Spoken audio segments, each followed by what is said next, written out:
Hello friends, welcome back to my channel.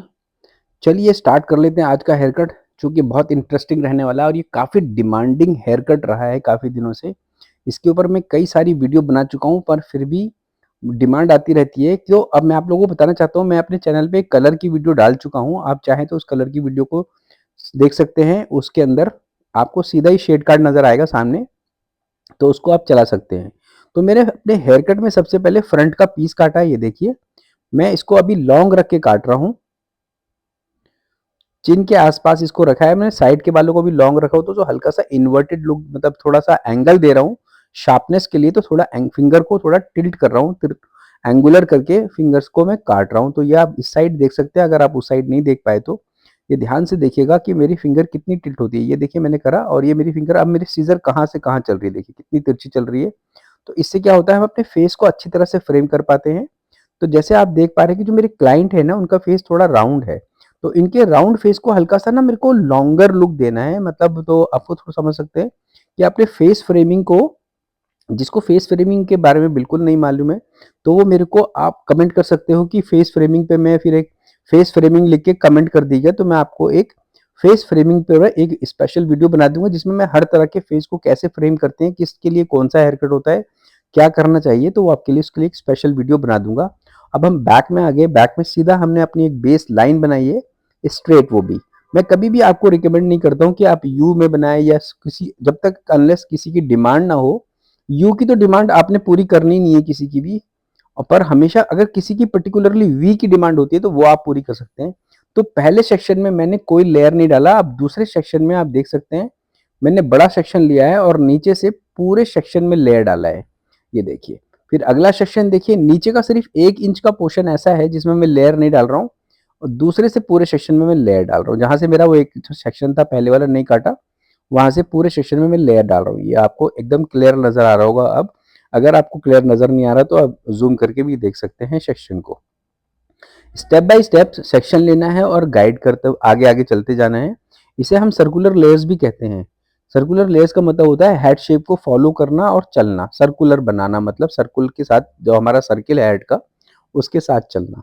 काटने की technique मैं आपको हमेशा बताता हूँ, आधे नए बाल और आधे न्यू बाल, कटने वाले बाल, सॉरी, आधे गाइडलाइन और आधे न्यू हेयर्स को एक साथ कॉम्ब करना है, एलिवेट करना है, एंगल अचीव करना है, और गाइडलाइन के साथ मिला के उसको कट कर देना है। तो ये देखिए किस तरह से हम इसको काट रहे हैं। दोनों सेक्शन, न्यू को भी और ओल्ड को भी एक साथ एलिवेट करना है, गाइड एंगल को अचीव करना है, और फिर आपने काटना है। तो ये हमारा जो है 2 सेक्शन कंप्लीट हो गए। अब हम आते हैं अपने सबसे टॉप मोस्ट सेक्शन पर। हमने एक छोटा सा पीस ऊपर सेपरेट करा है, और बाकी ये सेक्शन इसलिए रखा है, वो वो सेपरेट करने का मतलब ये है कि हमें उस छोटे राउंड के चारों तरफ चलना है। तो मतलब सर्कुलर लेयर्स यहाँ पे हमने क्रिएट करना है।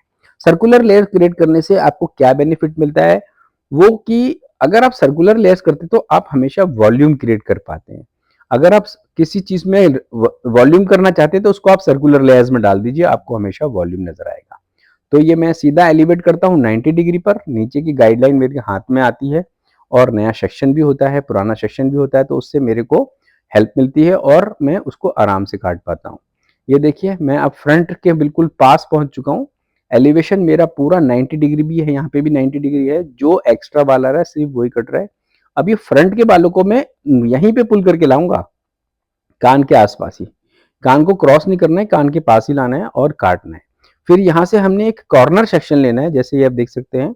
इस कॉर्नर सेक्शन को इस तरह से लेते हैं, कान के पीछे के बाल और कान के आगे के बाल, दोनों बालों को, या हाफ ऑफ द आईब्रोज ले सकते हैं, और कान के पीछे तक के बालों को लेकर फ्रंट में कॉम्ब करना होता है, और अगले वाले बालों से इस तरह से ब्लेंड करना होता है, ताकि आपके जो फ्रंट का हेयर है वो कंटिन्यूटी में बैक तक ब्लेंड हो जाए।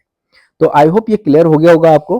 तो चलिए, ये मेरा कंप्लीट हो गया इस साइड का हेयर कट। अब ये सेम चीज मैं करूंगा दूसरी साइड। तो जो ऊपर का छोटा सेक्शन था उसको मैंने दूसरी साइड ले लिया। अब ये देखिए, अब यहाँ से हमने न्यू हेयर और पुराने हेयर दोनों को एक साथ एलिवेट करा। ये जब हमारा एंगल मिलेगा तो हमारी गाइडलाइन मिलेगी, और उसके बाद इसको हम कट करेंगे।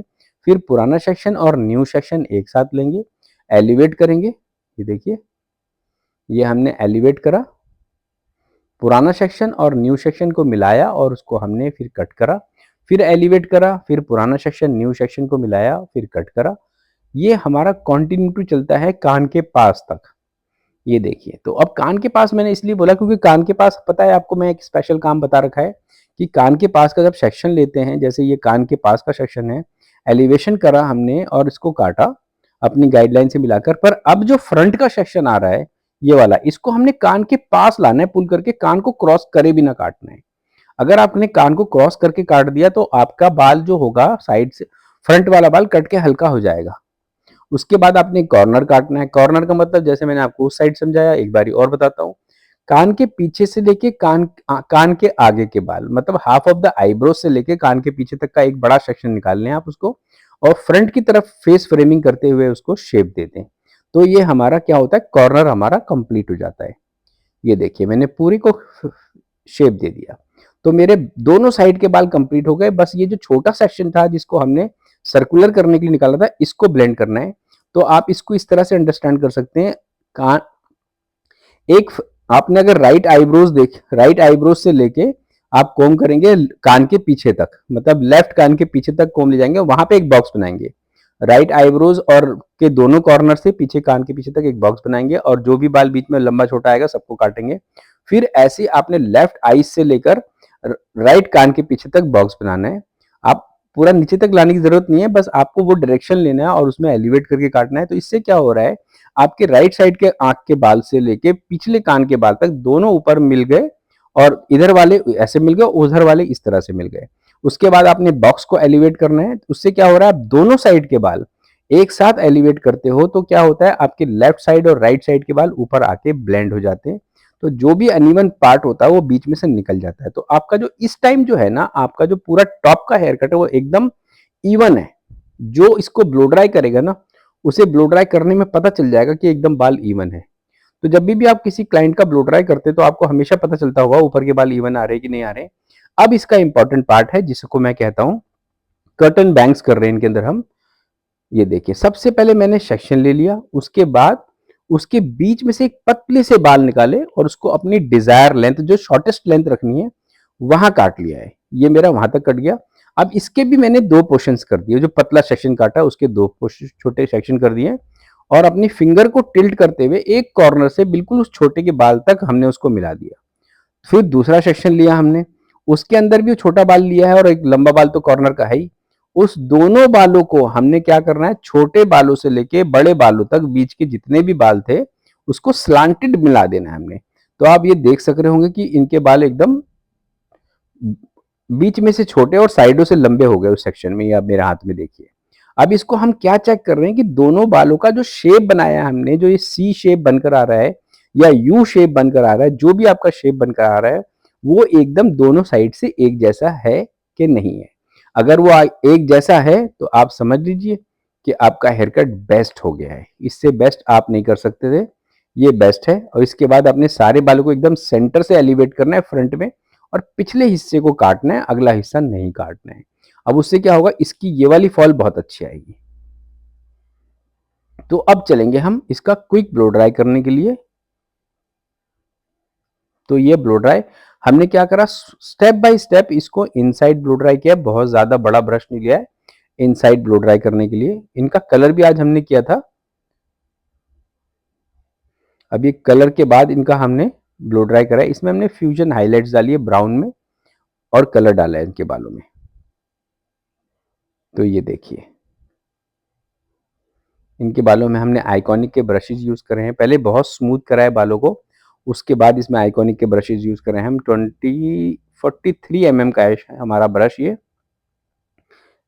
तो इस तरह से आपने इसका स्मूथली ब्लो ड्राई करने हैं, और आपने ब्रशेज लगा देने उसमें। जब ये ब्रशेज आप खोलेंगे कंप्लीट करने के बाद, तो सारे ब्रशेज ऑलमोस्ट ठंडे हो चुके होंगे, तो उसके अंदर ब्लो ड्राई का होल्ड जो है ना बढ़ जाएगा। मेटालिक ब्रश में ये फायदा होता है कि गर्म हो जाते हैं ब्रश करते करते ब्लो ड्राई, और जब खोलते हैं तो जब वो बाल एकदम ठंडे हो जाते हैं तो उसकी लास्टिंग जो है वो बढ़ जाती है। इसलिए आजकल लोग मेटालिक ब्रश यूज करते हैं। मैं कह नहीं सकता ये कितने ज़्यादा बालों के लिए हेल्दी होते होंगे, पर मेरे ख्याल से वुडन ब्रशेज जो होते हैं वो ज़्यादा हेल्दी होते हैं। तो देखिए, इसका पर ब्लो ड्राई शाइनी बहुत आता है। अब आगे अपने फ्रंट पे, फ्रंट के बाल को एकदम आगे करके ब्लो ड्राई करोगे तो वॉल्यूम आपके बालों में बहुत अच्छा। तो ये मेरा फाइनल लुक रेडी हो गया हेयर कट का। कैसा लगा आपको हेयर कट, या मेरे को कमेंट करके बता सकते हैं। अगर कुछ लर्निंग मिलती है आपको, तो आप मुझे मेरे वीडियो को लाइक करें प्लीज़, और सब्सक्राइब करें मेरे चैनल को। आप लोगों का लाइक एंड सब्सक्रिप्शन मेरे को काफ़ी हेल्प देता है, और मैं बहुत फिर क्या कहते हैं एनर्जेटिक होकर आपके लिए वीडियो बनाता हूँ, आपको अच्छी लर्निंग देता हूँ, ताकि हम लोग एक साथ ग्रो करें। Thank you for watching, and please take care of yourself.